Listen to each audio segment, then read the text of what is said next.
Session वो है simple interest. Interest को दोनों पार्ट में डिवाइड कराया जाता है, एक होता है सिंपल इंटरेस्ट और एक होता है कंपाउंड इंटरेस्ट। आज के सेशन में आज हम आपको दिखाएंगे सिंपल इंटरेस्ट के एक से एक प्रॉब्लम को आप कैसे आसानी से सॉल्व कर सकोगे, और दूसरे सेशन में हम लेके आएंगे सिंपल इंटरेस्ट और कंपाउंड इंटरेस्ट को मिक्स करके एक सेक्शन, और लास्ट एक इंटरेस्ट के सेशन लेके आएंगे वो था पूरा का पूरा होगा कंपाउंड इंटरेस्ट का सेशन। तो चलो शुरू करते हैं इंटरेस्ट का पहला सेशन सिंपल इंटरेस्ट पार्ट 1। इस सेशन को शुरू करने से पहले मैं सबको बता रहा हूँ कि हमारे इस वीडियो को लाइक करके अपने दोस्तों के साथ शेयर करें, और जो हमारे इस चैनल में नए हैं वो इस चैनल को जरूर सब्सक्राइब करें। तो चलो शुरू करते हैं सिंपल इंटरेस्ट। तो इंटरेस्ट क्या है? मानो आप एक किसी बैंक में 100 रुपए डिपॉजिट करें, ठीक है, और बैंक आपको 5% सिंपल इंटरेस्ट में पैसे दे रहा है। तो इसका मतलब क्या हुआ? क्या अगर आप बैंक में 100 रुपए इन्वेस्ट कर रहे हो और 5 रुपए आपको सिंपल इंटरेस्ट में पैसे दे रहे हैं, तो एक साल बाद आपको पैसे देगा, आपका पैसा होगा 105। समझ में मेरी बात? ईयरली होना चाहिए, ये 5% ईयरली होना चाहिए, तब भी आपको 105 रुपए मिलेगा। फिर दूसरे साल में कितने मिलेगा? 100 रुपए का 5%, मतलब और 5 रुपए तो हो गया 110, फिर मिलेगा 105, 115। इसी तरह आपको इंटरेस्ट में आपका पैसा इंक्रीज करेगा। अगर ये कंपाउंड इंटरेस्ट हो तो क्या होगा? देखो, एक साल बाद आपको 5 रुपए मिलेगा 105, परंतु अगर बैंक कंपाउंड इंटरेस्ट में 5% दे रहे हैं, कंपाउंड इंटरेस्ट में सीआई में, तो उस बार 2 साल बाद आपको इस बार मिला था 5 इंटरेस्ट, मतलब 110 हुआ था, परंतु कंपाउंड इंटरेस्ट में क्या होगा? यही 105 रुपए का 5% आपको मिलेगा, मतलब 105 × 5/100, यही रुपी। फिर क्या होगा? इसी रुपया का 5%। यही है कंपाउंड इंटरेस्ट और सिंपल इंटरेस्ट का डिफरेंस। तो हम आपको आज दिखाएंगे सिंपल इंटरेस्ट, दूसरे सेशन में आपको दिखाएंगे सिंपल इंटरेस्ट और कंपाउंड इंटरेस्ट के मिक्सचर सेशन, और लास्ट सेशन में होगा पूरा का पूरा कंपाउंड इंटरेस्ट। तो चलो शुरू करते हैं आज के क्वेश्चन नंबर 1 के साथ। देखो, क्वेश्चन आपका स्क्रीन पे ऑलरेडी आ चुका है। क्वेश्चन में क्या बताए? The difference between the simple interest received from two different source on raise 5200। तो आपका कैपिटल हो गया 5200, 5200 for 2 whole 1/2 year, तो 2.5 साल में टाइम क्या हो गया? 2.5 साल, ठीक है। इस ₹65 find the difference between the rate on interest. तो आपने क्या किया? इस प्रॉब्लम में बता रहे हैं कि आप दो स्कीम में 5200 यहाँ और यहाँ 5200 रुपए इन्वेस्ट किया। यह है बैंक ए, यह है बैंक बी।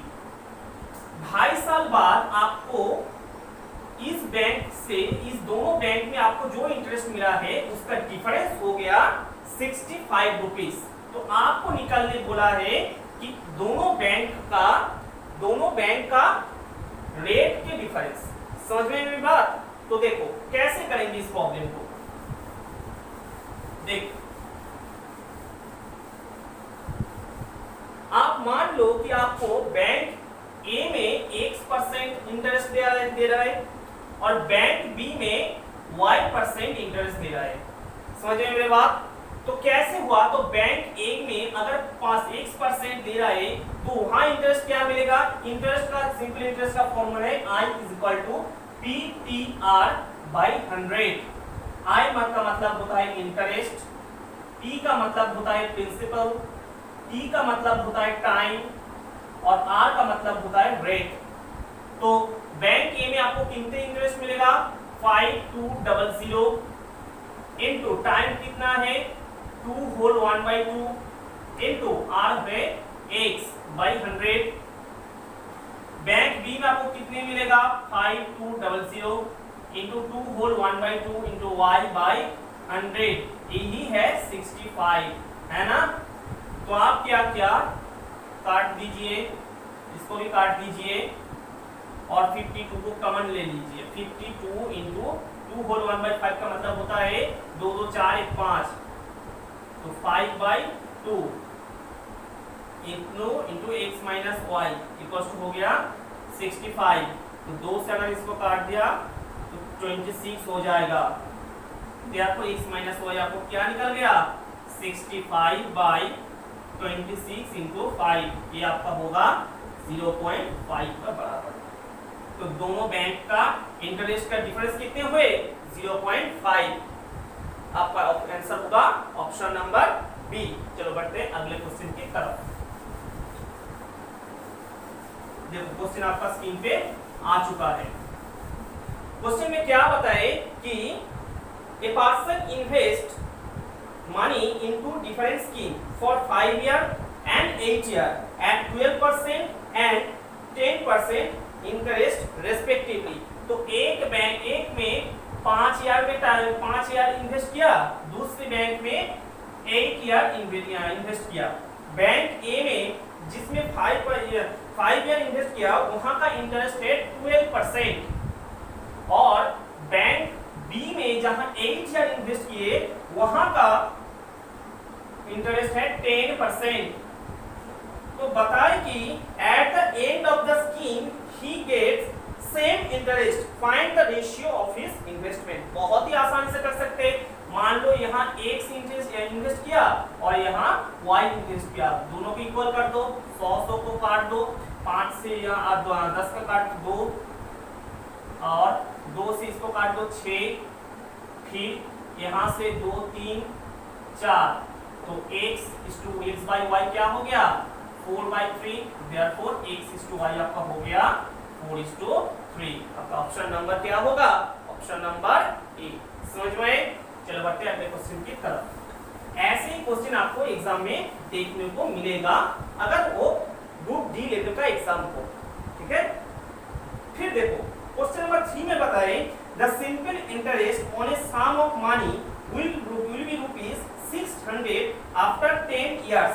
तो 10 इयर्स में 10 साल में एक सम ऑफ रुपी का इंटरेस्ट होता है 600 रुपया, ठीक है। फिर बताए if the principal is tripled after 5 years what will be the total interest at the end of the 10th year। तो देखो क्वेश्चन को ध्यान से समझो, क्वेश्चन में बताए कि मानो आप ₹1 इन्वेस्ट किया, आपका प्रिंसिपल मान लो x, ठीक है। तो प्रिंसिपल x क्या होता है 10 ईयर में 10 साल में आपको इंटरेस्ट क्या देता है 600 रुपया। इंटरेस्ट भी आपको नहीं पता, रेट ऑफ इंटरेस्ट भी आपको नहीं पता है। तो आपको बोला है कि अगर 5 साल के बाद यही प्रिंसिपल ट्रिपलेट हो गया तो आपको कितने इंटरेस्ट आपको मिलेगा। समझ में मेरे बात, क्वेश्चन को समझ में आए। तो इसका मतलब हुआ पहले 5 साल ₹1 इन्वेस्ट थे और दूसरे 5 साल 3x रुपए इन्वेस्ट थे। तो आप क्या करो, आप मान लो कि रेट ऑफ इंटरेस्ट है y%, तो इसका मतलब होता है x into Y into 10/100 equal to 600, ठीक है। तो आप क्या करें, इसको काट दो तो आपको निकल गया y निकल गया आपका 6000 y(x), यही है आपका रेट ऑफ इंटरेस्ट। यही रेट ऑफ इंटरेस्ट में आपने क्या किया, पहले 5 साल ₹1, तो फर्स्ट 5 ईयर में आपको कितने मिलेगा x into rate of interest कितने था 6000/x इंटू 1/100 कितने ईयर 5 ईयर। और दूसरे 5 साल यही x का ट्रिपलेट मतलब 3x into 6000/x into 1/100 into 5। समझ गए मेरी बात, यही है आपका टोटल इंटरेस्ट। इसको एबाकस करके कैलकुलेट कर लो, देखो क्या होता है। एक से x कट गया, 2 0 कट गया, तो यहाँ से निकल गया 300 और यहाँ से एक से x कट गया, 2 0 कट गया, तो आपको यहाँ से क्या हुआ 3 6 18 5 18 90 100, तो आपको मिला टोटल 1200। यही प्रॉब्लम को आपको 30 सेकंड के अंदर बनाने चाहिए, तो आप घर में बहुत ही अच्छी तरह से प्रैक्टिस करो। चलो बढ़ते अगले क्वेश्चन की तरफ। अगले क्वेश्चन में देखो क्या बताए, a sum was put at the simple interest at a certain rate for 3 years. Had it been put at 2% higher rate, it would be fetch raise 360 more. Find the sum. तो देखो आपने क्या किया, कुछ सम कुछ रेट ऑफ इंटरेस्ट में invest किया, ठीक है, और कितने टाइम के लिए आपको प्रिंसिपल नहीं पता, रेट ऑफ इंटरेस्ट नहीं पता, केवल टाइम पता है और वो है टाइम 3 इयर्स, ठीक है। दूसरे में क्या बताए, आपका प्रिंसिपल नहीं पता, रेट ऑफ इंटरेस्ट क्या होगा, पहले जो था उससे 2% एक्स्ट्रा हो गया, तो यहाँ पहले से 2% एक्स्ट्रा है, ठीक है, और टाइम आपका 3 ईयर होता है, टाइम इन 3 ईयर, और यहाँ क्या था, यहाँ आपको इंटरेस्ट भी नहीं पता था, परंतु यहाँ बोला है कि पहले में जो इंटरेस्ट मिलते थे वहां उससे 360 रुपीज ज्यादा मिलेगा। समझ में मेरी बात? तो देखो कैसे आसानी से करेंगे, इतना घबराने की कोई जरूरत नहीं है। देखो 2% ज्यादा मिलता है ना, कितने ईयर तक, 3 साल तक, तो 2% एक साल में ज्यादा मिलता है, तो 3 साल में आपको कितने ज्यादा मिलेगा, 6%। 6% आपको इंटरेस्ट ज्यादा मिलेगा पहले इससे, पहले टाइप से, और कितने रुपीस में क्या बताए, 360, तो यही 6% का बराबर होता है 360, है ना। आपको पूछा है प्रिंसिपल, और आप मान के चलो कि अगर इस तरीके से आप सॉल्व कर रहे हो तो प्रिंसिपल आपका हमेशा होगा 100%, तो 6% बराबर है 360, 100% बराबर कितने होगा, आसानी से निकाल सकते हैं। देखो 100% बराबर हो जाएगा 360 बाई 6 इंटू 100,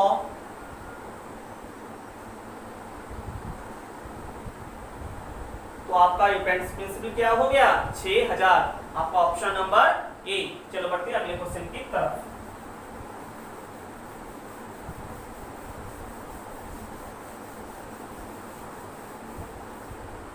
देखो क्वेश्चन आपका क्वेश्चन नंबर 5 स्क्रीन पे आ चुका है।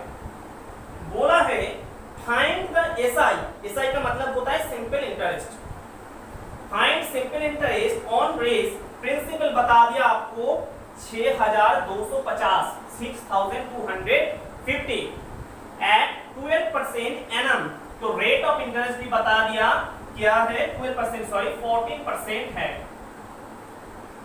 पर एनम मतलब ईयरली, पर एनम का मतलब होता है पर ईयर, ठीक है। फॉर 146 डेज, टाइम बता दिया है कि 146 डेज है, तो कैसे करेंगे, देखो 14% आपको 365 डेज में मिलता है, परंतु इस 14% को हम यहां से मल्टीपल करके नहीं निकाल सकते हैं, क्योंकि आपको टाइम ने पूछा है 146 डेज में। तो देखो आप एक ईयर का मतलब क्या होता है, 365 डेज, है ना।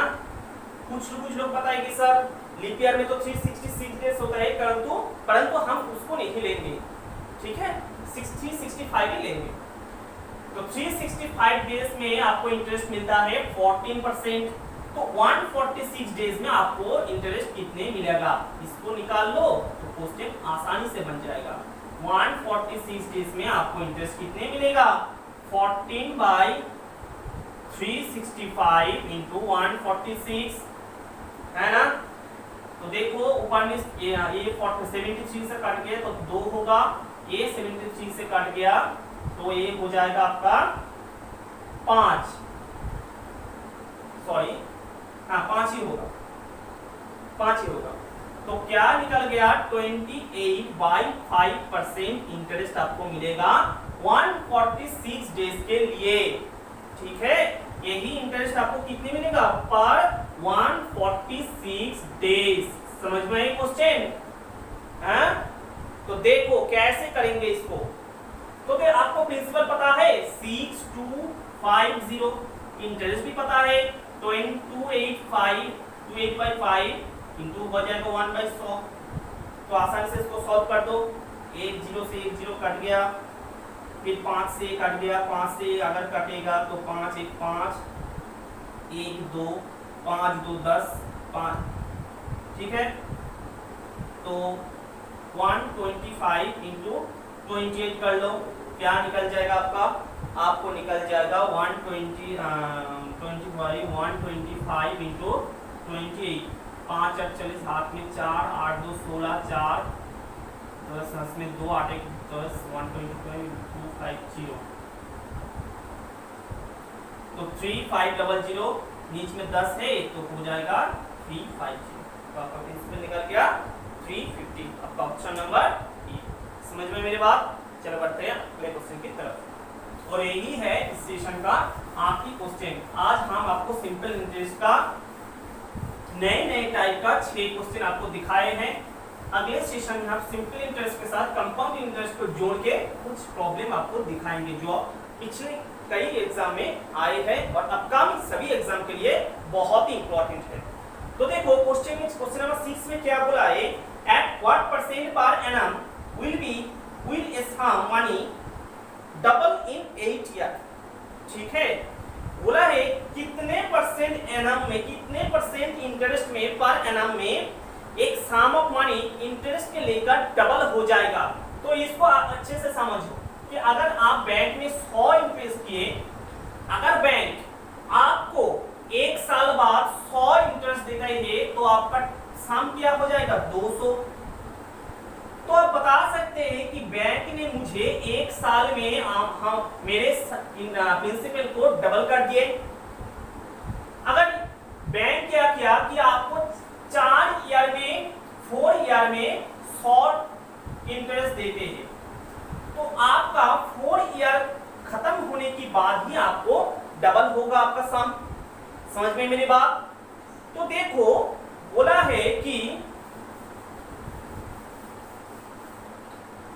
8 इयर्स आपको क्या चाहिए, 8 इयर्स में कितने होगा। तो आप मान लो कि प्रिंसिपल है 100%,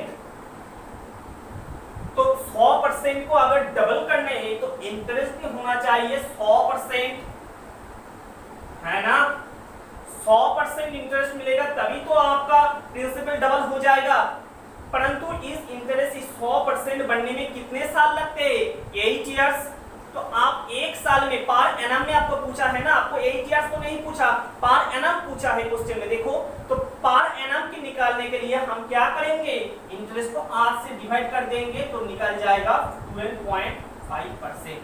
यही है आपका आंसर। ईयरली अगर आपको 12.5% इंटरेस्ट मिलेगा तब भी आपका प्रिंसिपल 8 साल में 200 हो जाएगा। ठीक है, तो इसी क्वेश्चन के साथ हम खत्म करते हैं इस सेशन को। तो thank you guys, thank you class, hope you enjoy. इसी क्लास को आप दोस्तों के साथ शेयर करो। ठीक है, थैंक यू।